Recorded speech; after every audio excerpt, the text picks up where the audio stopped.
যার মানে হলো কোনো কিছুকে তার সঠিক মাত্রায় রাখা। অর্থাৎ আল্লাহ তাআলা পবিত্র, নির্ভুল। আল্লাহর পরিকল্পনা নির্ভুল, তোমরা বোঝো বা না বোঝো।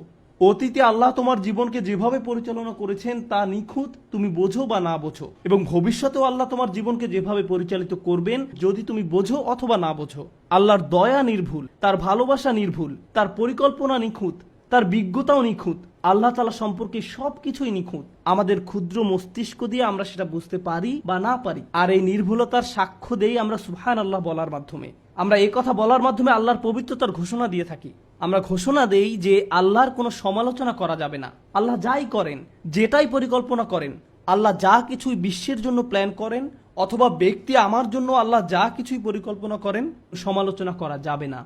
একমাত্র যার সমালোচনা করা যাবে সে হলো আমি নিজে, আল্লাহ নন। তাই ফেরেশতারা ভয় পেয়ে গেল যে আল্লাহকে প্রশ্ন করতে গিয়ে তারা হয়তো সমালোচক হয়ে পড়েছিল।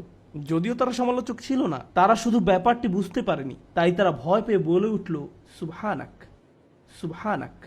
খারাপ সময় যেমন সব সময়ের জন্য নয়, একইভাবে ভালো সময়ও সব সময়ের জন্য নয়।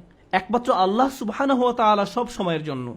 তাই কঠিন সময়ে আল্লাহর পরিপূর্ণতার কথা মনে রাখুন, আবার ভালো সময়েও আল্লাহর পরিপূর্ণতার কথা মনে রাখুন। নিজেকে স্মরণ করিয়ে দিন, আপনি এখানে সহজ একটি সময় পার করার জন্য আসেননি। সবকিছু সব সময় একই রকম থাকবে না। আপনার জীবনের কোনো কিছুর পরিবর্তন ঘটলে শয়তান চায় আপনি যেন আল্লাহর সিদ্ধান্তের বিরুদ্ধে প্রশ্ন তুলেন, যেভাবে সে প্রশ্ন তুলেছিল। শয়তান আল্লাহ সুবহানাহু ওয়া তাআলাকে দোষ দিয়েছিল, ফাবিমা আগুয়াইতানি, আপনি আমাকে পথ ভ্রষ্ট করেছেন। আপনি কেন আমাকে পথ ভ্রষ্ট করলেন? আপনি কেন আমাকে বিপথগামী করলেন? হে আল্লাহ, এটা আপনার পরিকল্পনা ছিল। শয়তান এভাবে চিন্তা করেছিল।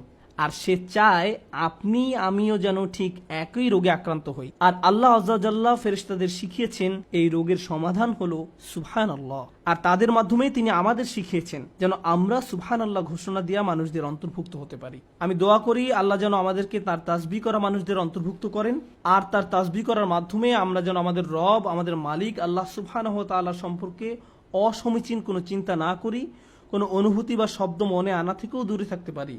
সুবহানাল্লাহিল আযীম।